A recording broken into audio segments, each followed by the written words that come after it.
you and I.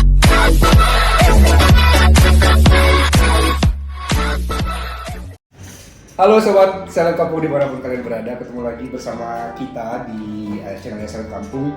Ini channel random, jadi kita bahas semua hal yang berkaitan dengan hidup lah ya.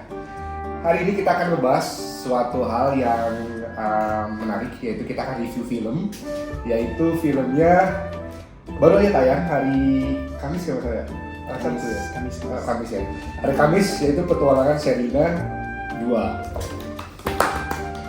Petualangan Sherina 2 ini lanjutan dari Petualangan Sherina yang pertama. Jadi kalau angkatan berapa 90 Ya, 90. Harusnya sih nonton petualangan film Petualangan Sherina ini, karena film ini waktu itu sangat booming sekali ya, sampai ada mungkin nggak tahu ya di sekolah lu ada praktek sih kayak gue Sherina, gue siapa kayak gitu gue nggak tahu juga, tapi mungkin beberapa sekolah ada. Dan juga ini mengangkat daerah waktu itu Lembang, Bandung juga ada Terapung Bosya itu di Lembang tempat gue ya. Jadi ini juga jadi cukup lumayan terkenal. Nah sekarang gue baru Gilang, jadi si Gilang ini adalah reviewer film juga, semua genre film dia review, dan sekarang gue pengen tahu apa pendapat tuh tentang film ini lah. Pendapat. Gue juga punya pendapat sendiri. Lu baru nonton kapan? Minggu kemarin ya? Baru ya. Baru hari kemarin dia baru nonton. Nah sekarang gue bakalan tanya ke lu terkait dengan film ini. Nah yang pertama, lu nonton nggak nih yang Petualangan Sherina yang pertamanya? Petualangan Sherina pertama nonton, tapi nggak di bioskop. TV. Karena ya waktu itu Gue juga. Oh, CD. Iya, yang dulu ngerental atau yang beli bajakan. Saudara gue yang kaya, gue nggak tahu. Jadi gue pinjol, tau gue nggak ngerti dah. Dulu nonton di TV kalau nggak salah, zaman-zamannya masih yang di RCTI kalau nggak salah. Iya. RCTI itu pokoknya inget banget, Minggu itu abis Joshua yang andai aku jadi kaya. Oh iya Terus Joshua abis juga ada film. abis itu baru nonton yang Petualangan. Apa film Joshua itu dulu? Aku lupa judulnya. Oh iya ada film Joshua. Ya, yang itu tuh enaknya jadi orang kaya. Iya. Itu terus nonton Sherina, dan Sherina tuh dulu karena ya zaman-zaman kecil juga kan gitu kan, jadi lebih suka aja gitu. Dulu film-film kayak gitu nggak banyak. Iya, nggak banyak gitu. Oh dulu Joshua yang jadi pengemis itu nggak sih? Iya, jadi pengemis yang terus tiba-tiba dia orang jadi orang kaya. Dan lu mau? Ya, dan saya mau jadi orang kaya nih. Semua anak kayak pengen ajar-ajar gue ketuker sama keluarga gue yang kaya. Aku jangan aku ya dijauhkan sama keluarga aku yang kaya gitu kan. Oke, terus dulu seru kan? Pasti karena nggak ada film dulu tuh, nggak ada film anak kecil ya? Ya bisa dibilang dulu tuh jarang nggak sih film anak kecil gitu kan, Jarang. apalagi zaman kita dulu tuh, mungkin kita beda generasi ya kayak. Mungkin zaman dulu tuh kayak lebih ke film horor, iya kan. Terus kayak film-film anak kecil gitu.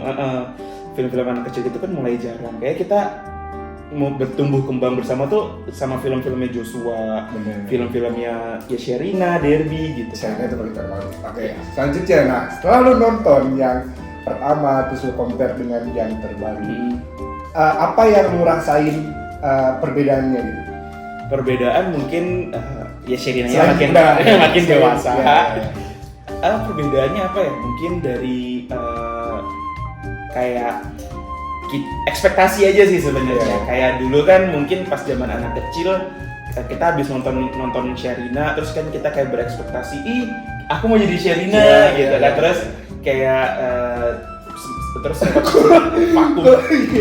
Kok kita pikir kita mau jadi Sherina? Enggak, maksudnya kayak kayak gue bilang tadi di sekolah-sekolah tuh kayak aku mau kayak bisa berpetualang kayak Sherina gitu loh, kayak ya aku mau diculik dong gitu kan, kayak kita mau berpetualang gitu loh. Dan setelah film itu booming waktu itu, kita tuh takut sama mobil jeep Penculkian.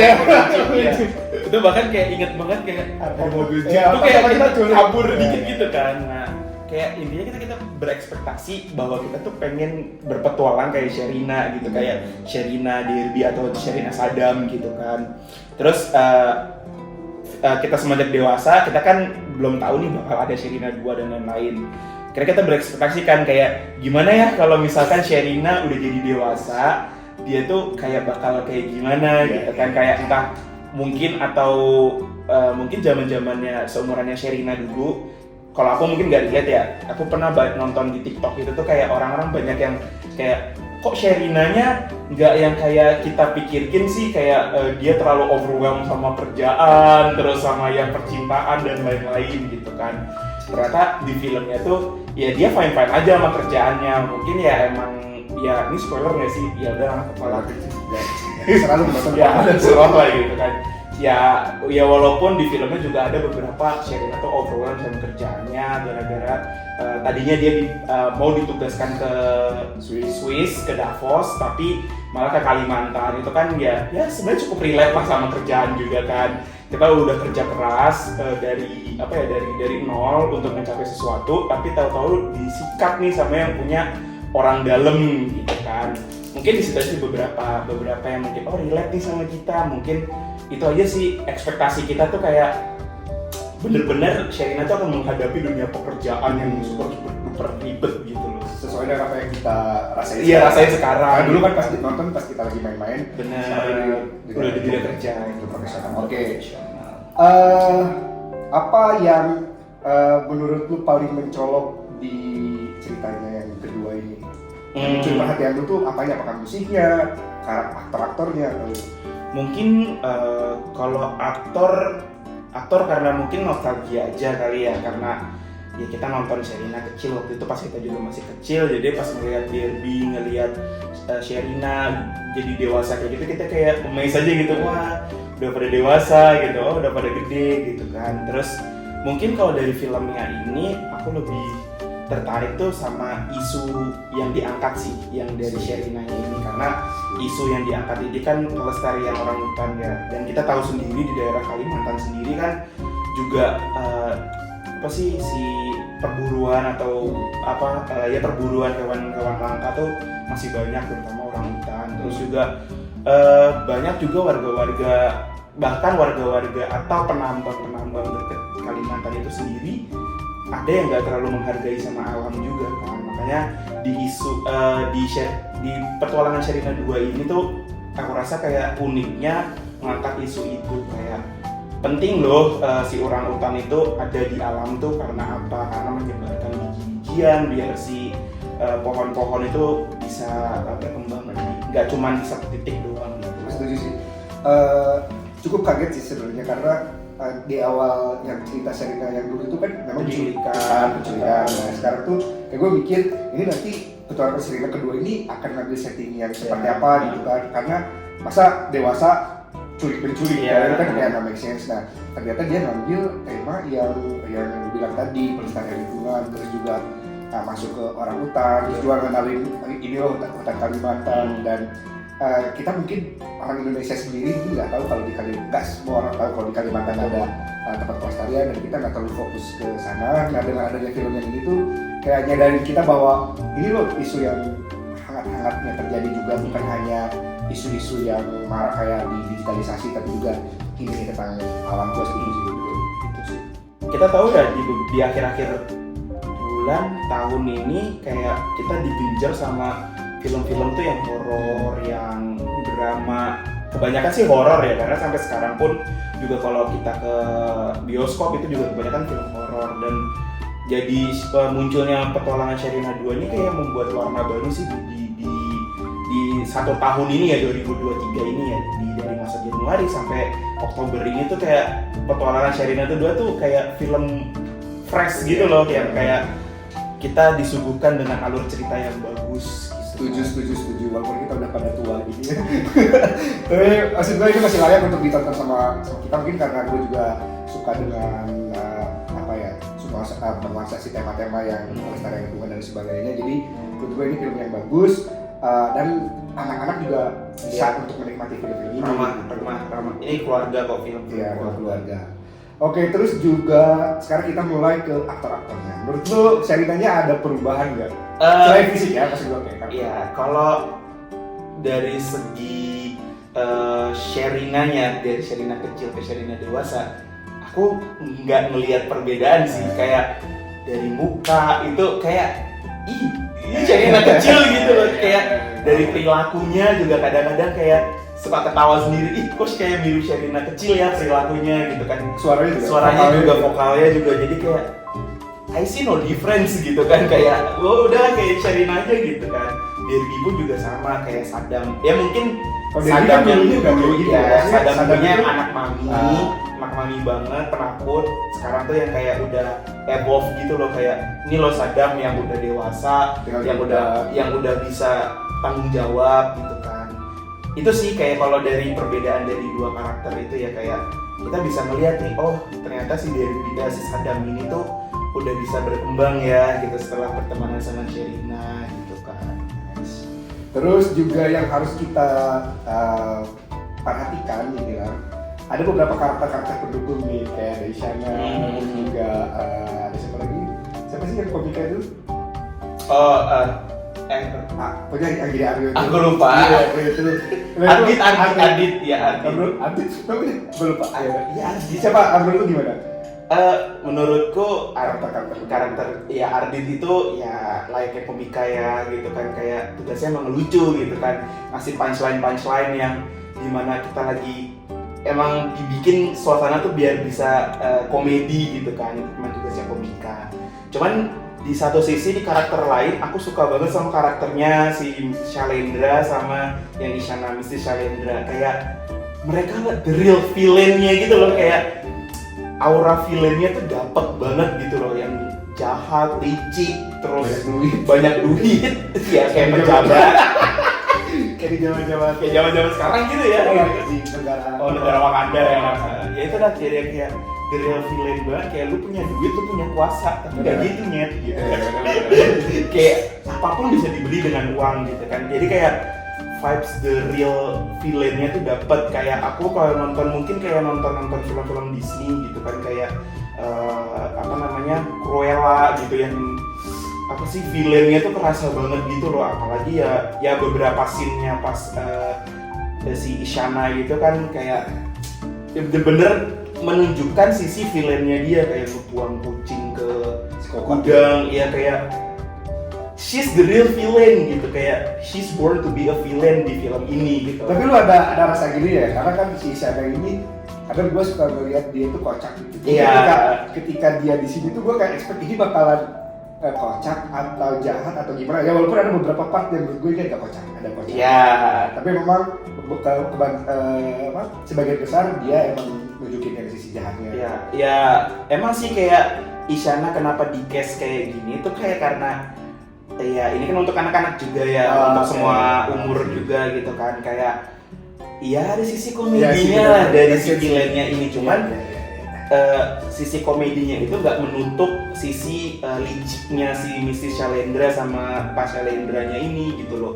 Jadi kayak ya itu tadi lebih kelihatan sisi power villainnya yang licik, yang ya licik tapi dibungkus dengan komedi juga. Jadi kayak pas gitu lah kalau anak-anak juga. Kalau dari segi ceritanya gimana? Dapet? Kalau dari segi cerita ini udah paling oke sih Kak. Jadi kayak ya itu tadi kayak Sherina yang awalnya ditugaskan ke Davos tapi malah ke Kalimantan untuk ngeliput pelepasan orang hutan, malah ketemu sama Saddam lagi, terus mereka berpetualang di hutan Kalimantan gitu kan. Itu udah paling penculik. Tapi yang diculik bukan? Ya bukan si orang hutannya. Jadi kayak itu udah pas banget sih, kayak secara alur, secara secara flashback lagi itu udah udah paling oke, udah paling the best sih. Karena ya aku beberapa dengar podcastnya dari Sherina ya, katanya sih ya itu draft filmnya kan udah sampai banyak banget. Karena filmnya ini kan mau udah ada rencana itu sekitar tahun 2019-an, jadi baru sempat waktu itu 2020 masuk, itu kan pandemi, dan itu tuh draftnya kan udah banyak banget. Jadi aku percaya banget sih ini udah pilihan terbaik dari puluhan draft mungkin naskah yang dibuat sama Sherina dan tim kayak gitu. Emang filmnya keren menurut gue. Iya, jadi kayak tesnya udah paling oke deh. Kalau lagu-lagunya gimana?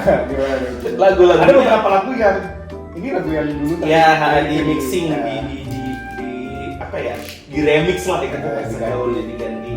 Ya kayak yang di awalnya itu kan yang harusnya kan persahabatan tuh yang yang lagu-lagu awalnya itu kan tapi diganti dengan liriknya, jadi kayak bener-bener relate ke kita juga gitu loh, kayak kita siap nih untuk menyambut dunia pekerjaan gitu. Kalau dulu kan kita seneng nih punya banyak temen gitu kan, itu sih yang kayak part kayak memorizing kayak inner child-nya aku tuh kayak dikasih makan ini loh kenyataan realita gitu kan, kayak wah tapi seru juga sih. Terus ya, dance-nya juga nggak terlalu lebay, Iya. yang kekanakan-kanakan atau yang kayak terlalu lebay banget. Cocok lah untuk yang seumuran ini sekitar 30-an kali.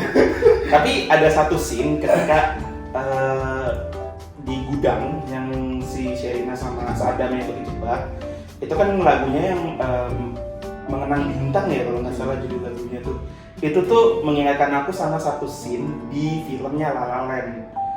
Nah di film La La Land itu si Ryan Gosling sama Emma Stone itu tuh mereka dansa gitu loh di bawah